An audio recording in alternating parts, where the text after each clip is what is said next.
Story 13. A bad deal. Listen.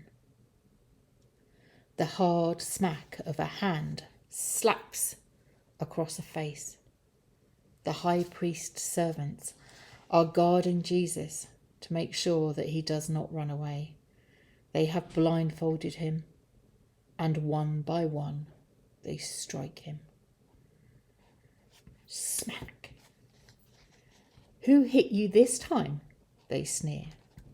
Smack. Go on, tell us. Smack. If you're really God's son, it should be no problem at all. Listen. In another room, the religious leaders laugh and celebrate. We won at last. Jesus is finished. Soon he'll be gone for good. Listen. There are footsteps in the hallway, and suddenly Judas bursts through the door. What are you doing here? Cry the religious leaders. Who let you in? You've had your money, now go. Listen, cried Judas, please listen. They tell me you're going to kill him. You never said it would go that far. I never meant for this to happen. Listen, the religious leaders answer in return. You did your job. You got your money. And what happens now is none of your business. I don't want your money, cried Judas. And listen, he throws the coins onto the floor. Take it or leave it, says the high priest. It makes no difference to us. What's done is done. It's too late to change your mind now. Now go. So Judas goes. Now listen. His footsteps rattle down the corridor. Listen. He runs away into the fields. He finds a rope and a tree and hangs himself, while the religious leaders laugh and slap each other on the back. Listen. The devil is laughing louder and louder than anyone. Listen.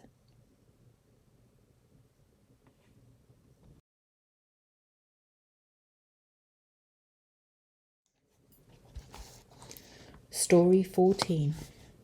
No peace for Pilate. All Pilate wanted was a peaceful life, and he might have had one had he been a shopkeeper or a butcher or a baker. But Pilate was the Roman governor of Judea, in the country where Jesus lived, and no one in Judea could be put to death without his permission. So on the morning after Jesus' trial, Pilate's palace was anything but peaceful. At one end of the room, the religious leaders stood and shouted, "This man is dangerous. He tells people not to pay their taxes. He says he is a king."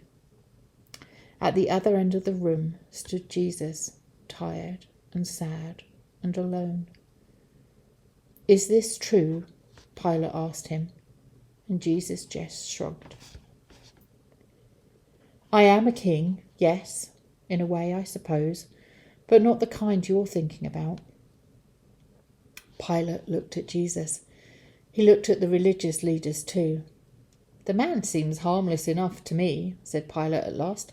"I see no reason to put him to death." The religious leaders shouted even louder, but Pilate was suddenly aware of another voice. His wife had crept into the room and was whispering in his ear. "I had a dream about that man," she said, pointing at Jesus. "He's done nothing wrong. You must have nothing to do with this." Things were even less peaceful for Pilate now, but he had to do something. It was his job, after all. "I tell you what," said Pilate. Let's ask the people what they think." And he smiled as he said it, because he had just come up with a clever plan. Every year, at Passover time, Pilate let the people choose one prisoner whom he would then set free. It was Passover time now. There was a particularly nasty prisoner named Barabbas. He was a thief and a murderer, and Pilate would let the people choose between Jesus and Barabbas. And they would surely set Jesus free. But when the religious leaders saw what he was up to, they ran out among the crowds and told them to shout for Barabbas. The people didn't know what was going on, so they did what the religious leaders told them. "Release Barabbas!" they cried. "Free Barabbas!" And with all the screaming and shouting, things were less peaceful than ever. "But if I release Barabbas," said Pilate to the religious leaders, "that means that I will have to—" "Kill Jesus!" they chanted. "You will have to kill Jesus, and if you don't, we will tell Caesar himself that you have failed to do your duty, that you have failed to keep the peace." Peace. That was all Pilate wanted. And if the death of one man could make that happen, it was a price he was willing to pay. But before he gave the order, Pilate did one last thing.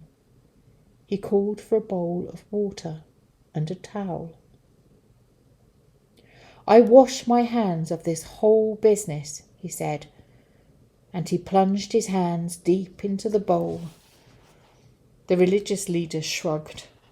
The soldiers dragged Jesus away. Pilate's palace was peaceful at last, and all it cost was the life of an innocent man.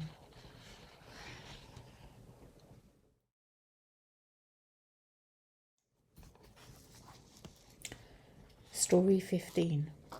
A king, a crown, and a cross. The high priest's servants had been cruel to Jesus, but the Roman soldiers were even worse. When they dragged him out of Pilate's palace, the first thing they did was beat him. They tore off his clothes and whipped his back so hard it bled. They decided to make fun of him. "You think you're a king?" they sneered. "Then let's dress you up like one." And they put a purple robe on him, the same colour a king would wear. "A king needs a crown as well," laughed one of the soldiers. So they cut a branch from a thorny bush, twisted it into a circle, and jammed it onto Jesus' head so hard that blood trickled down his face. "We're still missing something," grinned another soldier, and he found a big stick and gave it to Jesus to hold. "A sceptre, for your majesty," he sneered. Then they all bowed down in front of Jesus and chanted, "Hail to the king! Hail to the king of the Jews!" After a while, however, they grew tired of making fun of Jesus, and that's when things got worse. Much, much worse. They spat on him. And then one by one they grabbed hold of that big stick and beat Jesus on the head with it, again and again and again. Finally they tore off the purple robe and put his own clothes back on him and dragged him out into the street. Now it was time for the worst thing of all. The soldiers laid a beam of wood on Jesus' back and made him carry it up a long hill. Jesus did the best he could, but his body was raw with the whipping, his head hurt from the beating, and he was tired, very tired. So when at last he stumbled, the soldiers grabbed a man named Simon from the crowd and told him to carry the wood the rest of the way. When they reached the top of the hill, the soldiers made the wood into a cross and threw Jesus down on top of it. Then 1, 2, 3. They hammered nails through Jesus' hands and his feet and into the cross below. They nailed a little sign at the top of the cross that read, "Jesus, King of the Jews." It was meant to be a joke, but the religious leaders did not find it funny. No, they complained. You've got it all wrong. He's not really the King of the Jews. That's just what he says. But the soldiers paid no attention. They lifted the cross so that everyone could see and propped it up so he would not fall. Then they waited for Jesus to die. The soldiers had done their worst. So what did Jesus do? He did the best, the very best he could. He shut his eyes and he prayed a prayer. "Forgive them, Father," he whispered. "They don't know what they're doing."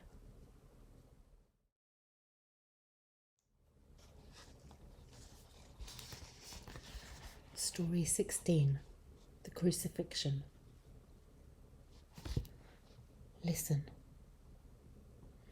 A thief on a cross croaks at the man hanging next to him.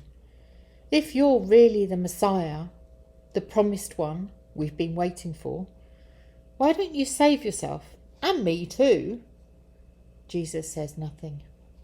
So the thief on his other side answers instead. "Listen," he says to the first man, "show some respect. You and I deserve to be here, but Jesus has done nothing wrong. And listen." He turns to Jesus too, and the words he whispers sound just like a prayer. "Take me with you," he pleads, "when you go to your kingdom in heaven." "Listen," Jesus answers the man. "Today you will be with me in paradise." Then listen. Jesus has something else to say. His heart is breaking. His body is aching. But there's just one more thing to be done. "John," he calls to his friend. "John." And the breath is so hard to find. "Take care of my mother, will you? Treat her as if she's your mother. And mother," he calls, "let John be like your son." But listen, there are other voices, the voices of the religious leaders, and they are not nearly so kind. "Jesus," they laugh. "Jesus," they sneer. And the name sounds like a curse. "You helped the lame walk and the blind see, so why can't you help yourself?" Jesus knows why. It's because God wants him on that cross. It's because he really is the Messiah, come to take the punishment for all the bad things that anyone will ever do. Now listen, because suddenly everyone has gone quiet. It's midday. It's supposed to be the brightest part of the day, but instead the world has gone dark. Dark like night, and it stays that way for 3 whole hours. But listen, Jesus has one last thing to say. "It is finished," he whispers. "It's done." And that's when he dies. And that's when the religious leaders get their way. And that's when his mother cries. And that's when the devil laughs himself silly. But listen. The earth rumbles and roars and quakes, and down the hill the temple breaks, its curtain torn in two. Now nobody is laughing. There are two soldiers talking. One of them looks at Jesus, and the words he says sound just like a confession. Surely he was right. Surely he knew what he was talking about. Surely he was the Son of God. Listen.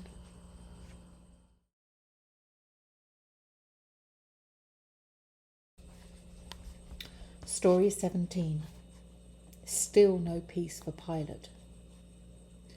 At last everything was peaceful for Pilate.